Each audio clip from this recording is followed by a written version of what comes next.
Hi guys. लेखक ओम प्रकाश वाल्मीकि की कहानी संग्रह सलाम पढ़ी हाल ही में। लेखक का जन्म 30 जून 1950 को यूपी में हुआ और देहांत 17 नवंबर 2013 में। एमए तक की पढ़ाई के बाद उन्होंने कई सारे कविता संग्रह और कहानी संग्रह लिखे। नाटकों में भी उनकी रुचि थी। कम से कम 60 नाटकों में उन्होंने अभिनय किया है और डायरेक्शन भी। इन्हें डॉक्टर अंबेडकर राष्ट्रीय पुरस्कार 1993, परिवेश सम्मान 1995 और जयश्री सम्मान 1996 में मिला। सलाम एक स्टोरीज का कलेक्शन है जहाँ पे सलाम, सपना, बैल की खाल, भय, कहाँ जाए सतीश, गो हत्या, ग्रहण, विरम की बहू, 25 चौका 150, अंधड़, जिनावर, कुचक्र, अम्मा और खानाबदोश, ऐसी टोटल 14 स्टोरीज है। ये कहानियाँ छोटी है लेकिन उतनी ही तीव्र है और झकझोर कर रख देने वाली है। मतलब पढ़ते वक्त मैंने नहीं सोचा था कि ये कहानियाँ इतनी ज़्यादा इंटेंस होंगी, लेकिन जब ये कलेक्शन मैंने पढ़ा तो वो फीलिंग जो है मैं आपको शब्दों में सीरियसली नहीं बता सकती। यकीन ही नहीं होता कि लोग इस तरह भी जीते हैं। इस कहानी को पढ़ने के बाद ही ये एहसास होता है कि कास्टिज्म कितना दर्दनाक और अनबेरेबल हो सकता है। आज हम चांद पर पहुंच गए हैं, लेकिन हमारे गांव जो इस भारत देश की जड़ें हैं वो आज सड़ी, कमज़ोर और बेबस हो गई है। जातिवाद, बेकारी, गरीबी ने गांव को खोखला कर दिया है। सारी कहानियाँ एक से बढ़कर एक हैं, लेकिन पर्सनली मुझे जो पसंद आई हैं उनका नाम है सलाम, बैल की खाल, भय, कहाँ जाए सतीश, गो हत्या, ग्रहण, विरम की बहू। जो एक ग्रहण और विरम की बहू दो पार्ट्स में दी गई है। कुचक्र, अम्मा और खानाबदोश। हर एक कहानी को मैं आपको एक्सप्लेन करके नहीं बता सकती क्योंकि रिव्यू भी बहुत लंबा हो जाएगा एंड हर कहानी के बारे में अगर बताने जाऊँ तो ऐसा हो जाएगा कि मैं स्टोरी ही आपको बता रही हूँ। ये कहानियाँ आप खुद पढ़ेंगे तो शायद आपको इसकी इंटेंसिटी का पता चलेगा। पुराने रीति रिवाज, जातिवाद, इलिटरेसी किस तरह से कुछ दबे कुचले वर्ग को और ज़्यादा दबाती आ रही है। जाति के नाम पर इंसान को कैसे जानवरों की तरह ट्रीट किया जा रहा है। अनबिलीवेबल, रियली बहुत ज़्यादा।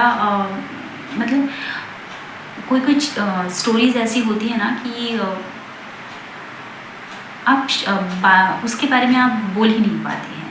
मतलब मैं रिव्यू जो दे रही हूँ बहुत ज़्यादा डिफ़िकल्ट है मेरे लिए कि मैं इतने इंटेंस स्टोरीज़ को इतनी इनिशियल स्टेज में अपनी यूट्यूब जर्नी के रिव्यू के तौर पे लाई हूँ, लेकिन शायद मैं इतना अच्छा जस्टिफाई नहीं कर पा रही हूँ इस किताब को। लेकिन मैं हाईली रिकमेंड करती हूँ आप लोगों को कि प्लीज़ आप इस बुक को एक बार पढ़िए। बहुत ज़्यादा छोटी छोटी स्टोरीज़ हैं और हाँ, थोड़ा सा सैड पार्ट ही दिखाती है आपको कि कैसे जो कास्टिज़म है हमारे निचले वर्ग को किस तरह से मतलब कितना ज़्यादा, उसे क्या कहते हैं वो वर्ड भी मुझे याद नहीं आ रहा। इतना इमोशंस हो गए हैं इस स्टोरी को लेकर। ये जो कलेक्शन है, स्टोरी कलेक्शन बहुत ज़्यादा इंटेंस है यार। और ये स्टोरी कलेक्शन 2000 में लिखा गया है। मतलब आज से बस 20-22 साल पहले की बात है। तो बातें बहुत ज़्यादा पुरानी नहीं हैं, पढ़कर बहुत ज़्यादा हैरानी होती है कि 20-22 साल पहले तक, या हो सकता है अभी भी ऐसा चलता हो, ऐसा चल रहा हो। और मायूसी भी उतनी ही ज़्यादा। इन शॉर्ट, कोई भी कहानी पॉजिटिव नहीं है। मतलब इसको पढ़ने के बाद आप 100% सैड फील करने वाले हैं। जातिवाद के लिए आपको चिढ़ होगी और मजदूरों और पिछड़े वर्ग के लिए हमदर्दी। लेखक का जो लेखन है माइंड ब्लोइंग है। मतलब छोटा मुंह बड़ी बात, लेकिन कहानी पढ़ते वक्त, वो स्टोरीज़ पढ़ते वक्त आप उस दुनिया में चले जाते हो, आप उस कैरेक्टर से खुद को रिलेट करने लगते हो और उस माहौल का प्रेशर आप खुद फील करने लगते हो।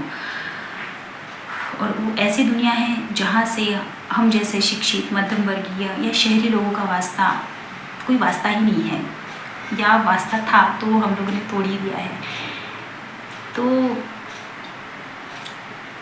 बहुत ज़्यादा मैं कहूँगी कि बहुत ज़्यादा सैड हो गई हूँ मैं ये स्टोरीज़ पढ़ के।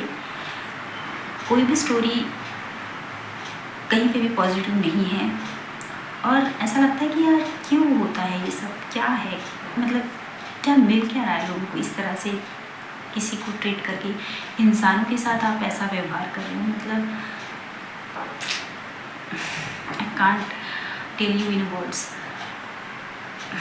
वेल ऐसा हो रहा है कि मुझे ऐसा लग रहा है कि मैं इमोशंस में बह रही हूँ। सो ठीक है,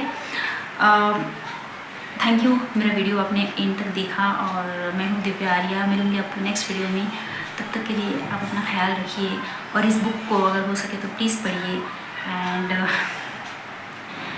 बाय बाय, टेक केयर।